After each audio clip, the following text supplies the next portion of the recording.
Olá, estamos de volta com Frente a Frente, que recebe hoje o ministro da Saúde, Luiz Henrique Mandetta. Ministro, a gente falava aqui no bloco anterior sobre a suspensão de contratos da produção de medicamentos que são distribuídos gratuitamente pelo SUS e que saiu uma reportagem no Jornal Estado de São Paulo dizendo que esses contratos, que vai faltar esses remédios. Porque sempre assim, quando fala, meu Deus do céu, não vai ter remédio, e agora? Estocar. Tem insulina, tem vacina tetraviral, como é que é isso? Vai faltar insulina? Vai faltar aqueles outros medicamentos? Tem alguns para câncer, outros para diabetes? Nada vai faltar, nada vai faltar. Por quê? O que é a ação e de onde ela vem? O Brasil compra medicamentos, o SUS é um dos maiores compradores de medicamento do mundo, é o nosso sistema. Então, a gente compra, sai um medicamento, às vezes por ordem judicial, às vezes porque a gente incorpora a tecnologia, a gente licita ou compra por ordem judicial e abastece. Quando nós entramos no Ministério, o Brasil adotou, nos últimos anos, uma política de incorporar a tecnologia. O que é isso? Eu pego um laboratório inglês, alemão, americano, francês, que produz um determinado medicamento, uma droga qualquer para câncer ou para vacina ou para hepatite, fala assim, você passa a tecnologia, como que faz isso para um laboratório público brasileiro? Então, aí entra a Fiocruz, entra a Tecpar, entra a Bahia Pharma, uma série de laboratórios públicos. Como que isso é feito? Negocia-se com o laboratório estrangeiro. Quanto custa? Custa R$100 o remédio. E para incorporar a tecnologia, eu vou te cobrar mais R$50. Então, você vai pagar 150 no remédio por um período de 6 anos, 8 anos, 5 anos. Faz essa conta. E aí, essa parceria começa por fases. Fase 1, 2, 3 e 4. Na fase 5, você está com o laboratório público produzindo no Brasil. Né? Não é quebra, é incorporação. Transferência de tecnologia. Insulina, um desses que foi citado. Você tem vários tipos, você tem insulinas que estão saindo recente. Nós estamos fazendo a transferência da insulina mais antiga, que já tem 40 anos, que é a regular NPH.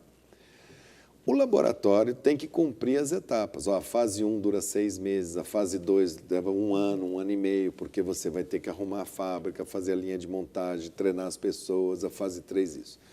O que acontece com esse formato? Quando você fala que vai fazer comprando por 150, o preço é fixo daquele laboratório durante 8 anos, você não licita mais.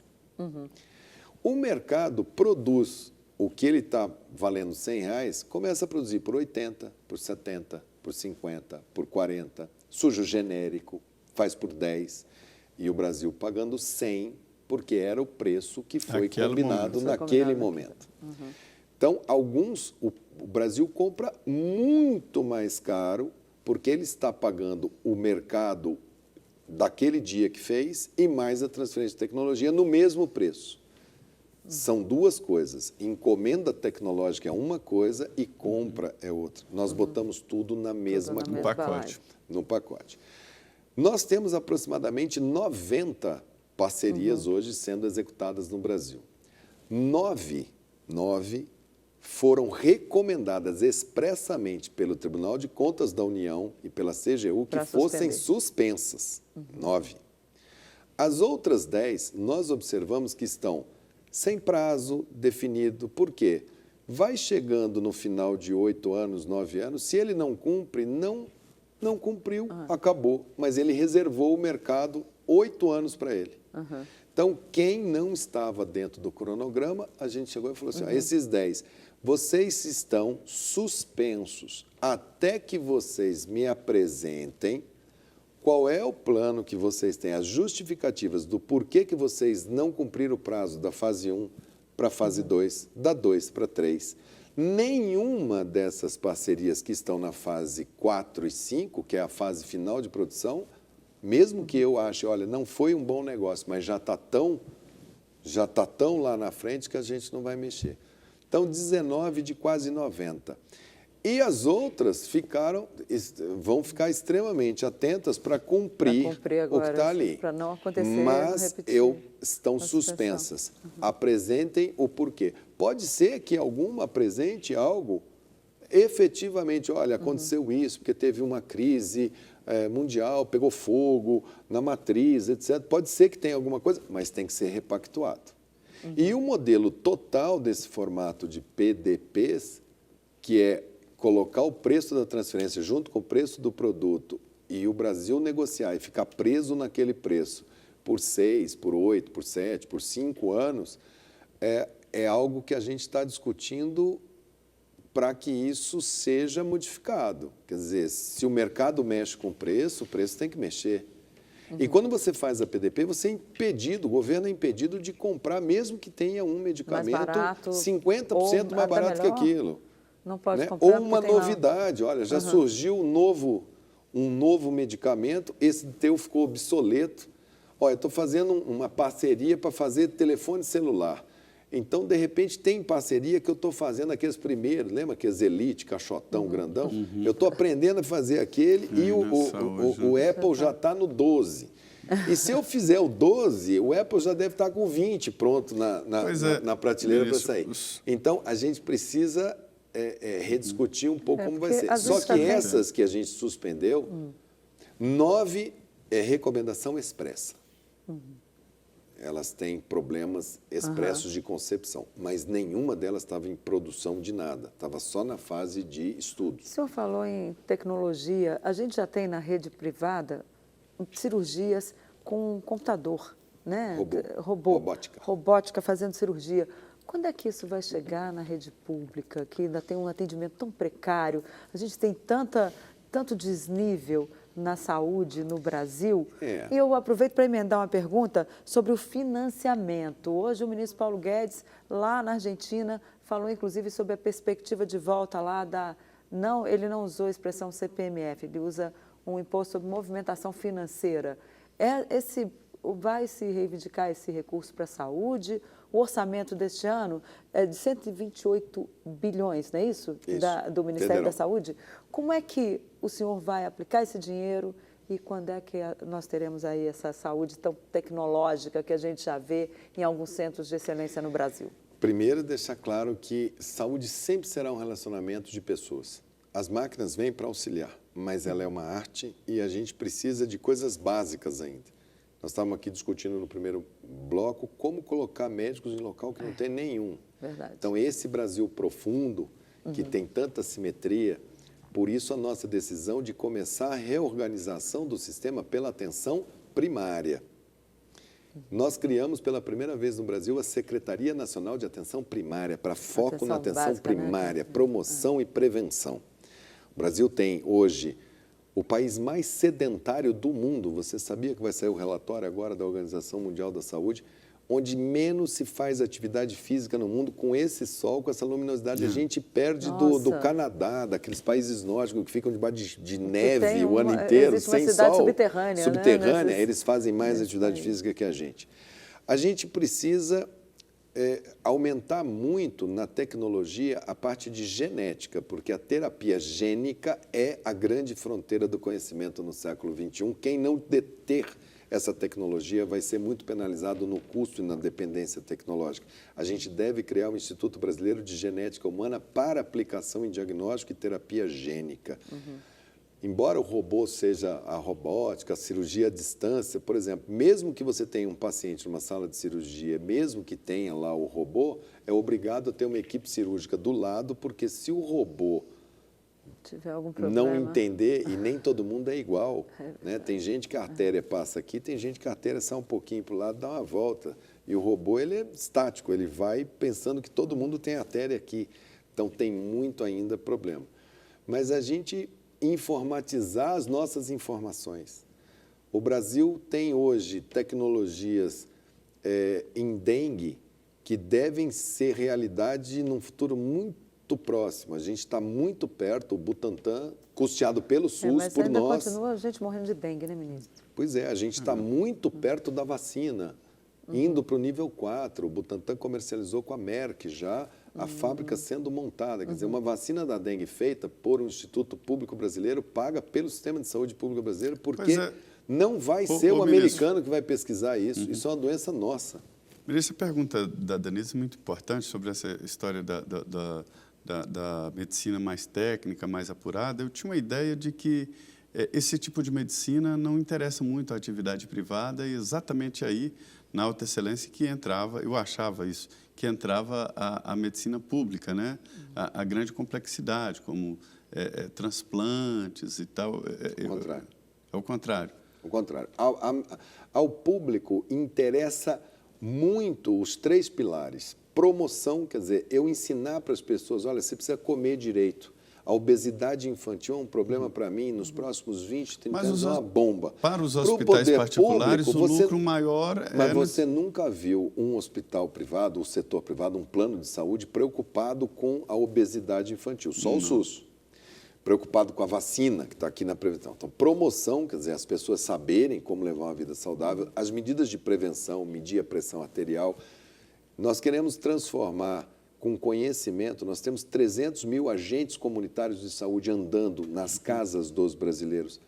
Nós devemos capacitá-los todos para o nível técnico. Essa experiência de Brasília... Só de você medir pressão arterial e você poder, num aparelhinho, com a ponta do dedo, medir a glicemia e saber onde estão os diabéticos através desse conjunto de agentes comunitários, vale mais do que toda a alta complexidade junto. Você soma toda a alta complexidade. Então, o SUS, a prevenção e saúde já na iniciativa privada, para vender o plano, o que eles querem vender? Eles querem vender o sírio-libanês, eles querem vender o último aparelho, eles querem vender, os hospitais estão se transformando quase em boutiques, em hotéis muito bem decorados. O SUS ainda está muito longe desse, ele ainda é um sistema muito bruto, o hospital público ainda é um hospital muito antiquado, o ambiente não está limpo, existe um gap muito grande de qualidade entre um mundo e outro. Isso é um desafio que a gente tem e que vai levar muito tempo. Por falar em desafio, ministro, o grande financiamento também. Eu acho que a gente tem as duas coisas, como a gente falou no bloco anterior, gestão, principalmente gestão clínica. Acho que a gente tem aí de 25 a 30 bi. Se eu tivesse uma CPMF, não dava o que eu gasto com o meu desperdício. É mesmo? Você bota aí o valor, quanto que ele iria arrecadar e vê quanto que isso 30 daria. Bi, mais de 30 bi. Eram 47 bilhões, eu com né? Gestão, 30%, né? Eu com gestão eu vou chegar perto disso. Agora, eu não posso ficar esperando o dia que eu tiver a gestão total do sistema. A gente fala sempre do Ministério da Saúde com muito dinheiro. Veja bem, um orçamento de quase 130 bilhões de reais. É, sem dúvida, a pasta mais importante aqui na Esplanada, né? Geralmente, os ministros da Saúde viram candidatos à presidência da República, né? Por isso, há muita denúncia. Foi só o Serra. Mas todos tentam, todos saem com ar ali, porque roda o país inteiro, fica conhecido, né? E administra um grande orçamento. O senhor já está com cara de candidato à presidência da República. Mas eu queria dizer o seguinte, ministro, como é que o senhor está fazendo para combater a corrupção? Há indicações fortes de que no Ministério da Saúde, tradicionalmente, não estou falando da sua parte, sempre teve, por exemplo, esses preços abusivos de remédios, né? Isso aí, a olhos nus, a gente vê que tem alguma coisa estranha. Isso aí não pode a União pagar mais do que você compraria numa farmácia, sendo que a União compra muito, né? Então, como é que o senhor está fazendo para fechar esses gargalos? O único ministério em toda a Esplanada que, quando nesse início de governo, refez o organograma e criou uma diretoria de integridade, colocando corregedoria, ouvidoria e controladoria numa mega estrutura, com parceria com a Polícia Federal, foi o Ministério da Saúde. Hoje a gente tem uma estrutura muito robusta, com o ministro Wagner do Rosário ajudando, a gente repensou todo o formato. Segundo... Encontrou alguma coisa já? Já. Na saúde indígena nós encontramos... Imagina muito dinheiro, né? Muita verba. Né? Imagina você gastar 1 bilhão e 800 milhões só com atenção básica para índios, vai dar um número extremamente... Nós não temos 1 milhão de índios, quer dizer, nós estamos gastando em saúde, assim, mas muitas vezes acima para ter o nível de saúde que eles têm, que é muito baixo. Ali a gente viu compra de equipamentos superfaturada, equipamentos não entregues, a gente viu ONGs de recursos humanos, enfim, ali teve um somatório. Tivemos problema com sistemas de informática, com sistemas de manutenção aqui de Brasília. trouxemos o Tribunal de Contas para dentro do Ministério da Saúde, reauditoria de todos os processos. Isso é um trabalho muito forte de combate não só à corrupção, mas como à má gestão. Problemas, às vezes, que... Sabe aquelas coisas que você fala assim, mas por que faz isso? Ah, não sei, mas sempre foi feito assim. Mas você fala, mas assim... Que eu considero ali muito próximo de corrupção, a má gestão. Né? Então, muito próximo. Os dois, assim, eu não saberia lhe dizer qual dos dois é maior. Acho que a má gestão é maior que a corrupção. Mas é um sistema capilarizado, nós estamos presentes em todos os municípios brasileiros, em todos os rincões, a gente manda remédio para todo mundo. Cadê um código de barra para eu saber aonde que a caixinha está indo? Eu ainda tenho que atestar a nota fiscal. Quer dizer, é extremamente complexo. Aí a gente tem órtese e prótese, que é nas cirurgias, as próteses de quadril, que são, a gente sabe que tem ali a máfia das próteses, quer dizer, nós não temos nenhuma triagem, não temos uma tabela correta, não temos o parâmetro de preço, nós ainda somos muito ruins de controle, porque nunca informatizamos, ainda estamos na era do papel, e o papel que se perde nesse amaranhado de papéis e depois, muito tempo depois, a gente faz uma auditoria, descobre, mas aí a fraude já ficou tanto tempo. Então, tem várias frentes para atacar a corrupção.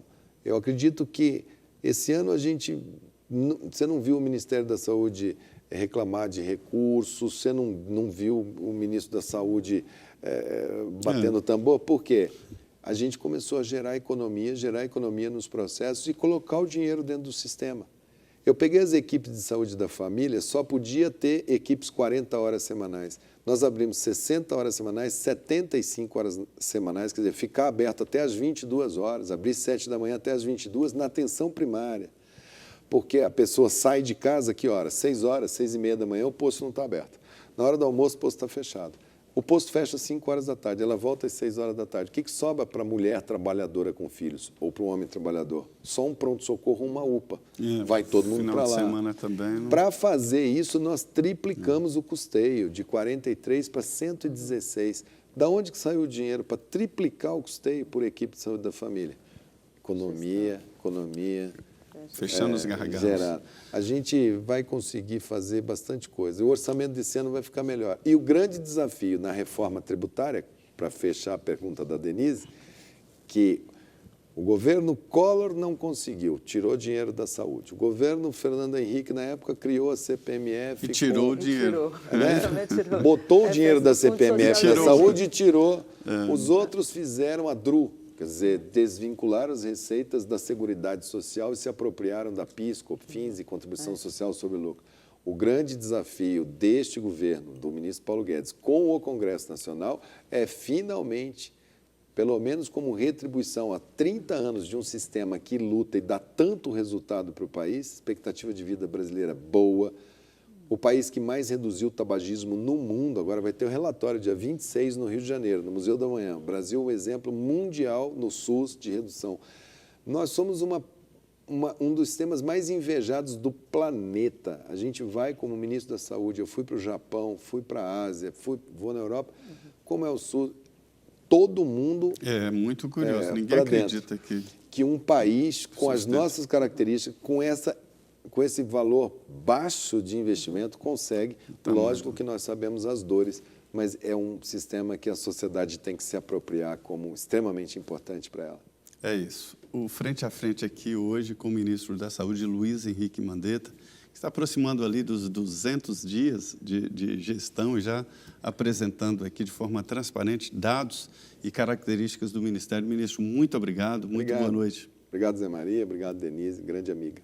Pois é, e de volta aqui a essa mesa redonda do Frente a Frente. Muito obrigado, Denise. Muito boa noite. Obrigada, Zé Maria. E, ministro, ele chegou de férias e eu estou saindo. Semana que vem, Zé Maria, eu não vou estar aqui, não. Eu vou tirar uns diazinhos também, porque o segundo semestre promete. Obrigada, ministro. Obrigada, Zé Maria. Obrigada para você que nos assistiu. E continua aqui. Daqui a pouco começa, agora mesmo, o Jornal da Vida com as principais notícias nacionais e internacionais. Obrigado, boa noite.